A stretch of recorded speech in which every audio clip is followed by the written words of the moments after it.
Okay, so we open in 2015. There's a girl searching through Beijing like she's looking for someone she lost, and we're going to find out exactly why she's here. But first we need to go back to where it all started, the year 2007. So Yujin's dad has been sick for a while and the family has been struggling. Her mom worked really hard to save up enough money to get her enrolled in this good high school. The plan is simple: study hard here, get into a good university, settle down in life. That's her entire goal. She gets on the bus, arrives at school on the first day, completely focused. And then this boy pulls up on an expensive motorcycle, and the wheels splash water right onto Yujin's face. He gets off the bike like nothing happened. This is Jiang Chen, rich family, tops every subject in class, wins every single sport the school organizes. His best friend is Zhou. And on Yujin's very first day, the girl named Mo immediately becomes her best friend. And Mo, as it turns out, already has feelings for Zhou. So these four are already connected before anything even starts. Days pass, classes happen, then exam papers come back. Jiang Chen, obviously, has topped everything. Yujin has barely passed several subjects, and the boy sitting next to her sees her marks and immediately starts mocking her. Says he thought she seemed smart when he first saw her, but turns out she's just like everyone else. Lovely guy. After class, Jiang Chen pulls her aside and tells her she can borrow his notes if she wants. It'll help her understand the material more easily. Yujin shuts it down immediately, tells him she doesn't need his help, he should mind his own business. But then, as she's leaving with her books, Jiang Chen grabs her book out of her hands and starts playing around with it, being annoying and teasing. And something personal falls out of the book onto the floor. She is furious. She walks up and slaps him hard across the face, doesn't grabs her things and walks out. When class resumes, Jiang Chen tries to return her notes with an apology and starts nudging her table with his foot to get her attention. Yujin responds by crushing his foot under hers. He goes quiet and doesn't bother her again. Now after class, Yujin and Mo are walking together when Zhou comes up, and he is genuinely angry. He tells Yujin that Jiang Chen is limping because of her and he's taking him to the hospital, and that she's responsible so she needs to pay for the treatment. She hands over her ATM card and walks away. But, plot twist. It turns out this whole thing was staged. Jiang Chen had actually asked Zhou to do this so he could get a chance to talk to Yujin somehow. So now Zhou, Jiang Chen, and all their friends are sitting in the canteen, and Zhou pulls out Yujin's ATM card and tells everyone to order whatever they want. The card's got money on it, enjoy. And they all happily go for it. Then Mo shows up and she is not happy. She tells them, "Do you have any idea how hard she worked for that money? She saved all of that for her hostel expenses, and she's telling you all this while you're sitting here spending it?" She says her piece and walks out. That hits Jiang Chen. He feels genuinely bad and decides to return the card. He goes to class and puts the card back. Later, when Yujin comes looking for him after his sports class, she tells him, "There's a lot of money on this card that isn't mine. I know it's yours. Take it back." Jiang Chen tells her no, keep it. It's compensation. She refuses and gives it back to him. After class that day, Yujin is standing alone on the rooftop terrace, visibly upset. Jiang Chen finds her there and asks what's wrong. Tells her she can talk to him, he'll help. And she actually opens up. She tells him her family's situation is weighing on her constantly. She can't focus on studying. Her exam results are suffering and she doesn't know what to do about it. Jiang Chen says, "That's it? Don't stress. Come here every day after class and I'll teach you. Simple tricks, easy methods, you'll score well in no time." She wants to say no, but she thinks about what her mom told her, that she needs good marks here to get into a good university. So she agrees. Every day after class, rooftop, just the two of them. And it works. Next exam round, Yujin scores really well. When Jiang Chen sees her marks, he is genuinely happy for her. Meanwhile, Mo has been going to the sports ground regularly to see Zhou, and the two of them are getting closer. Then, Yujin disappears from school. Multiple days, no explanation. Jiang Chen asks Mo what happened. Mo says she doesn't really know either, just that Yujin went back home for something. He's worried. Next day, Yujin still doesn't come. The day after that, Mo comes and sits in Yujin's spot. Jiang Chen asks her why she's sitting there. Is Yujin coming back? Mo says she's back in the hostel but don't know why she didn't come to class today. So Jiang Chen goes to find Yujin himself. He asks her why she didn't come, why she took so many days off, did he do something wrong? Yujin tells him no, nothing like that. Just give her some space and stop coming to find her from now on. But when Jiang Chen holds her hand, he notices a black mourning card on her wrist. He understands immediately. Her father has passed away. She tells him again, "Don't come looking for me," and she leaves. He follows her for a moment, watching her go. She's crying, completely broken over losing her dad, and true to what she asked, he stops coming to find her. Time passes and the high school farewell party arrives. Everyone's dancing, celebrating the last of school day. Jiang Chen walks in, sees Yujin, and thinks to himself, "I made a huge mistake not talking to her all this time. I need to fix this today." And Yujin is sitting there thinking, he'll definitely come talk to me. He walks straight up to her and asks if she'll dance with him. She says yes. They're dancing together when suddenly the power cuts out. The whole venue goes dark. In that darkness, Mo kisses Joe, and Chen leans in to kiss Yujin, but the electricity comes back on at that exact moment and she pulls away and walks out of the venue. He follows her outside, and standing there he says it directly. Come with me, we'll live together, get married. I really like you. I love you. Yujin freezes. She's thinking, Chen is a millionaire's son. If I say yes immediately, what is he going to think of me? So instead of answering, she kisses him and then walks away. Chen takes that as a yes, but Yujin has already decided. She is never going to meet him again after this. And she doesn't.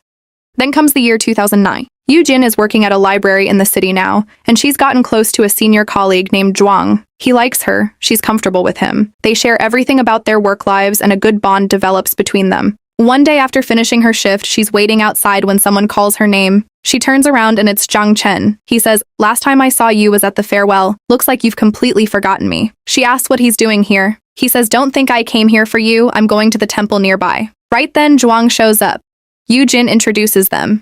Jiang tells Chen, I'm her boyfriend. Chen, without missing a beat, says, funny, I'm also her boyfriend, and I've known her longer than you. Then Chen says he's going to the temple with his sister. Do they want to come? They hesitate. He says he has his car, they can all go together, so all of them go. At this temple, there are old books where people write down what they want most in life. Everyone picks up a book and starts writing. Chen writes like he's sitting an exam, really focused, writing a lot. Yujin notices and says, what are you writing so much? Tell me. He hides the book without saying a word. After the temple, they all go to a nearby restaurant for dinner. Chen pushes Yujin to try a drink. She refuses. Jiang also tells him not to push her. But Chen says just try it once. For me. She gives in. She drinks and falls asleep right there at the table. And in her sleep, she starts saying Chen's name repeatedly. Chen hears it and is honestly floored.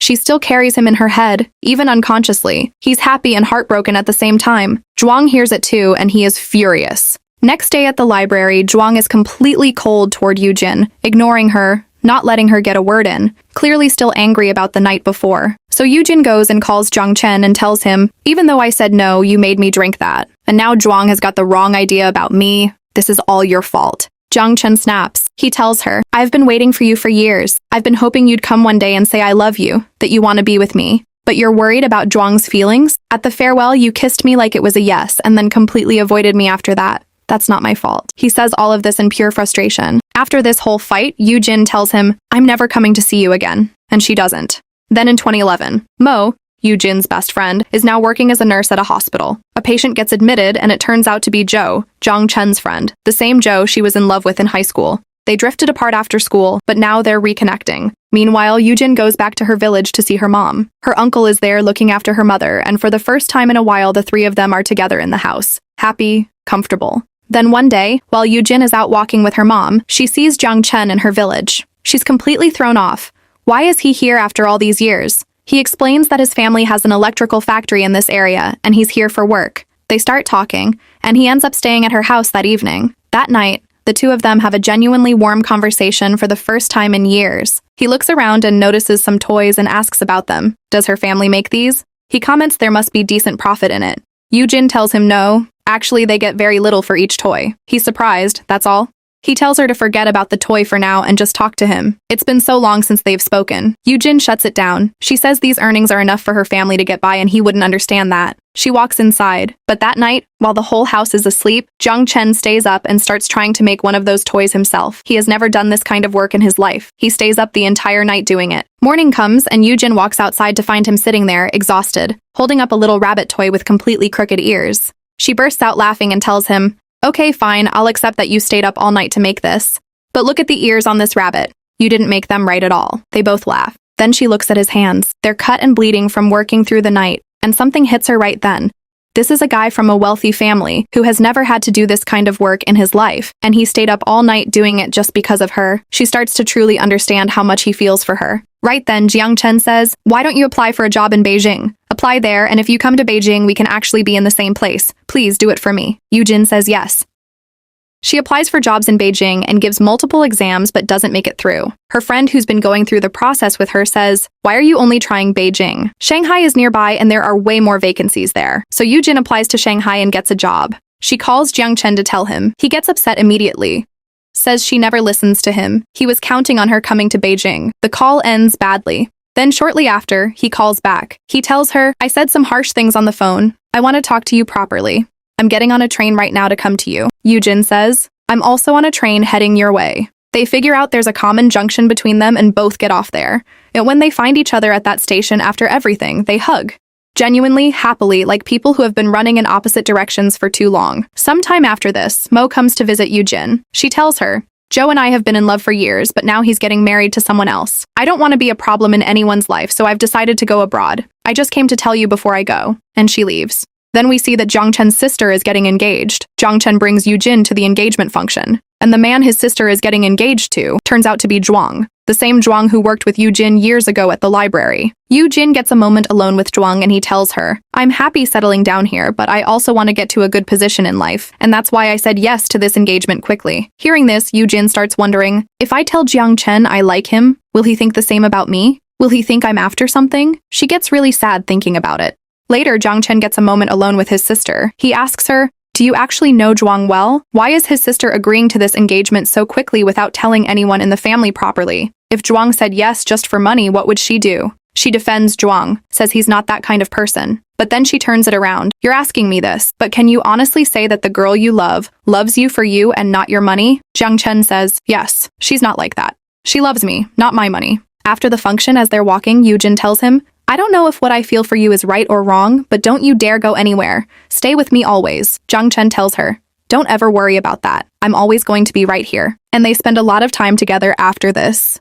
Then comes 2013. Yujin is at work one day when her uncle shows up. He tells her, your mom has cancer. She needs surgery. It's manageable, but it costs a lot. I've gathered what I can, but we're still short by 2,000 or 3,000 yuan. Yujin's first thought is, I can ask Jiang Chen. But then her uncle tells her something that stops her. He himself has already taken multiple loans from Jiang Chen's family factory for previous medical expenses, and those are still being repaid. So Yujin quietly drops the idea of asking Jiang Chen and starts calling everyone else she knows, every single person, asking for help with money. She comes home that evening and Jiang Chen is there watching TV. He asks how her day was, why she looks sad. She doesn't answer. He comes to her and says, why are you hiding this from me? I already know about your mom's surgery. I know you need money. I know you're hesitating to ask me. I've already arranged the full amount. Here, take it. Yujin tells him she doesn't need it. She's sorted it already. He asks where she got the money from. She tells him Jiang helped her. That Jiang, who is now married to Jiang Chen's own sister. Jiang Chen cannot believe it. He tells her, why are you doing this? Am I a stranger to you? Then he storms off. He goes directly to Jiang and tells him, from now on, you will not meet Yujin. If she has a problem, I will handle it. You stay out of it. He doesn't hold back. Then he comes back home. Yujin tells him, my uncle has also taken loans from your family's factory. I owe you money too. I'll pay it back slowly. And she tries to hand him cash to start repaying. Jiang Chen tears up the papers. He is done. He tells her, why do you keep doing this to me? Why can't you ever just understand me? You don't need to return anything to me. I love you. Everything I do for you. But even after all this time, you still treat me like I'm just some outside person in your life. One day you will understand. And when that day comes, we will be together. But right now I'm leaving. He walks out, gets a good job through his father, and gets on a flight leaving the country. The whole flight, he keeps checking his phone, hoping Yujin will call, hoping she'll say come back. She doesn't call. Not once. He tells himself, she's better off without me in her life. And he goes. 2015. Yujin can't stop thinking about him. Everywhere she goes, memories of Jiang Chen follow her. One day she goes back to that old temple from 2009, the one with the books where people write their wishes. She remembers. Jiang Chen wrote something in one of those books and refused to show her. She starts going through the books looking for it. She finds it.